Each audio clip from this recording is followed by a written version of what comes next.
If you've ever felt a strange satisfaction after deleting an app, throwing out an old shirt, or clearing a countertop until it looks almost empty, you already understand the seed of minimalism. It doesn't start as a design preference, it starts as a feeling, like your life is too loud, like your space is watching you back, like every object you own is quietly asking to be managed, cleaned, stored, remembered, and justified. And at some point, you stop asking, "What do I want to add?" And you start asking the darker question, "What is all of this doing to my mind?" Minimalism, at its core, is usually described as a deliberate, low consumption lifestyle where you choose to live with fewer possessions on purpose. It's not the same as being broke, and it's not the same as being tidy. It's an intentional shift in how you relate to stuff. Fewer things, fewer purchases, fewer attachments to the idea that more is safer. Researchers who interviewed people who identify as minimalists describe it that way, and they found that the people they spoke to consistently framed minimalism as something chosen, not something that simply happened to them. The eerie part is that minimalism often feels like the first time you can hear your own thoughts again, and there's a reason that can feel so intense. Your environment isn't neutral. One study didn't just ask people if they felt stressed at home, it analyzed the language people used while walking through their own homes, tracking words related to clutter and an unfinished home. In that work, higher stressful home scores were linked to a flatter daily cortisol pattern in women, a profile the authors note is associated with adverse health outcomes, and it was also linked to depressed mood increasing across the day. In other words, the way a home feels can show up not just in your mood, but in your biology. So when you watch minimalists, empty shelves, and clear rooms down to bare essentials, it can hit something deeper than aesthetics. It can feel like someone is exercising a space, like the house is finally becoming a place to live instead of a place to manage. Because what a lot of people call clutter isn't only a mess, it's decisions you haven't made yet, it's guilt you haven't processed yet. It's a museum of old versions of yourself that you keep paying rent to store. And if you've ever wondered why minimalists can sound almost haunted when they describe their before life, it's because the psychological cost of excess isn't always obvious until you remove it. Too many objects can create too many micro demands. Move me, sort me, clean me, maintain me, decide what to do with me. Minimalism can feel like escaping a low grade alarm that never shuts off. You don't realize how much of your attention was being siphoned away until you get it back. Here's something else that matters. Minimalism often shows up as a reaction to consumer culture, not just personal mess. Research on minimalism frames it anti-consumerist in attitude and behavior, with a conscious decision to live with fewer possessions.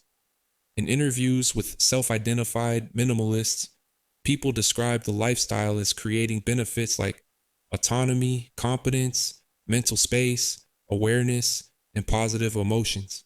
That's not the language of someone who just wanted a prettier living room. That's the language of someone who wanted their life to feel like it belonged to them again. And once you look at it that way, you start to see the shadow motivation behind a lot of minimalism, the desire for freedom from wanting, not freedom from work, not freedom from responsibility, but freedom from the internal tug of war that says, buy this, upgrade that, you're behind, you're missing out, you should have more.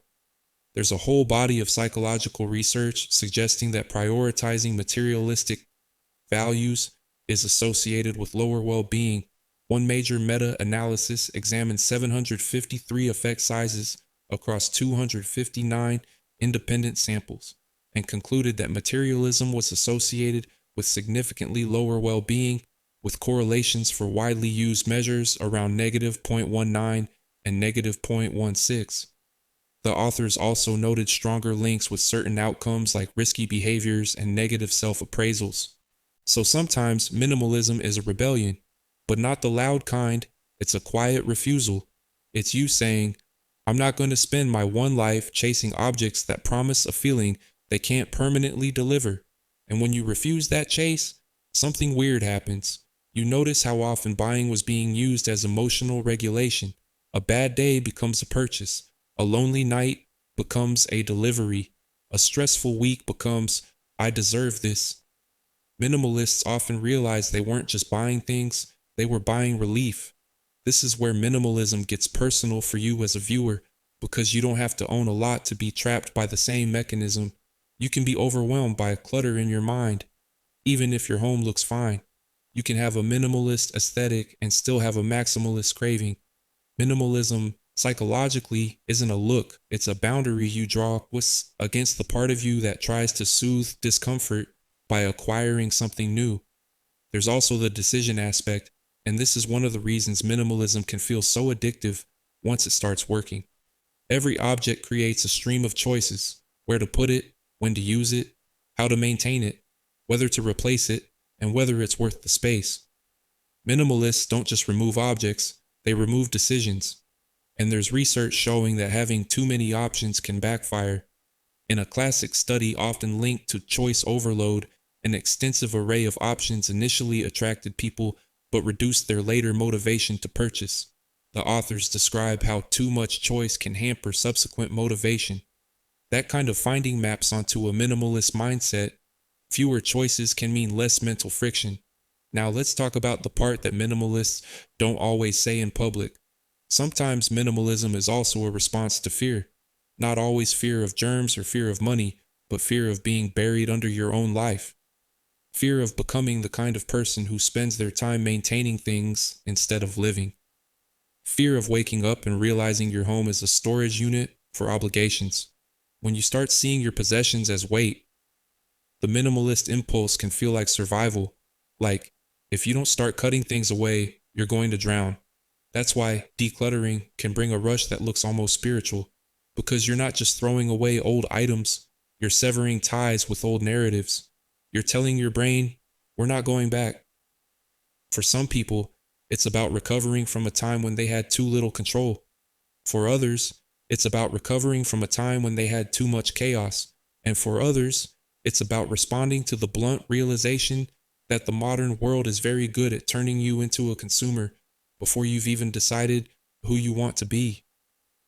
Some researchers have tried to map out why minimalism catches on.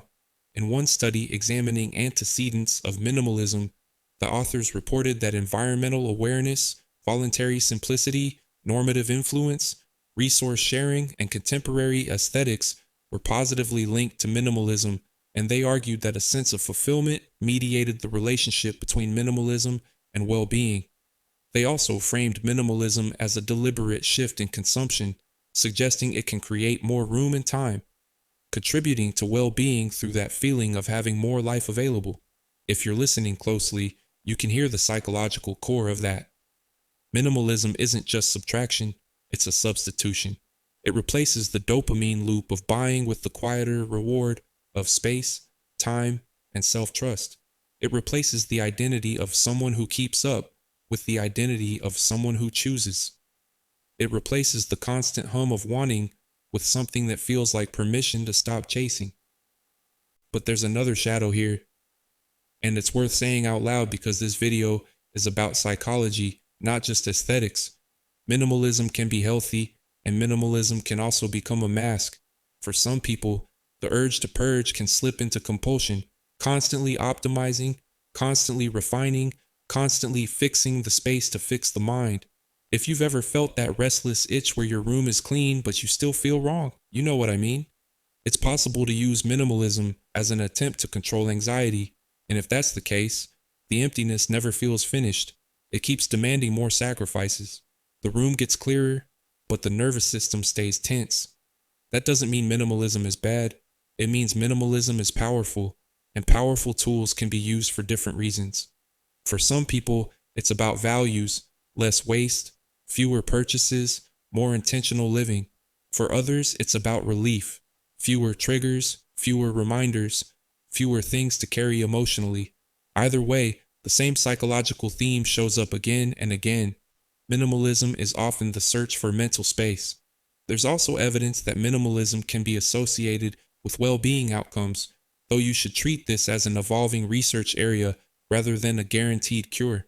A quantitative study of minimalism framed it as including behaviors like clutter removal, cautious shopping, longevity, and self-sufficiency, and the authors reported results indicating minimalism was linked with enhanced flourishing and alleviated depression in their sample. That's promising, but it's not a universal promise. And it doesn't mean minimalism replaces professional care when someone is struggling. So let me make this personal to you in the simplest, most unsettling way. If minimalism appeals to you, ask yourself what you're really trying to remove. Because sometimes it's objects, yes, but sometimes it's noise, sometimes it's guilt, sometimes it's the feeling that you're behind, sometimes it's the constant low grade shame that you should be doing more, earning more, buying better, upgrading faster. Sometimes it's the fear that your life is slipping away while you reorganize drawers that never stay organized.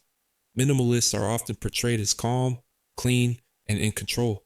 But psychologically, minimalism can start as a response to overwhelm, and it can become a way to reclaim agency.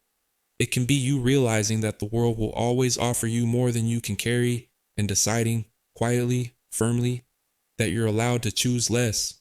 And when you choose less, you're not just creating empty shelves, you're creating a life with fewer hooks in it, fewer things that can pull on you, fewer objects that can own a piece of your attention, because that's the final twist. You don't just own your stuff owns time, it owns space, it owns maintenance, it owns tiny fragments of your mind. And if you've ever felt relief after letting something go, maybe that's why. You weren't just getting rid of an object, you were getting rid of a claim on your life,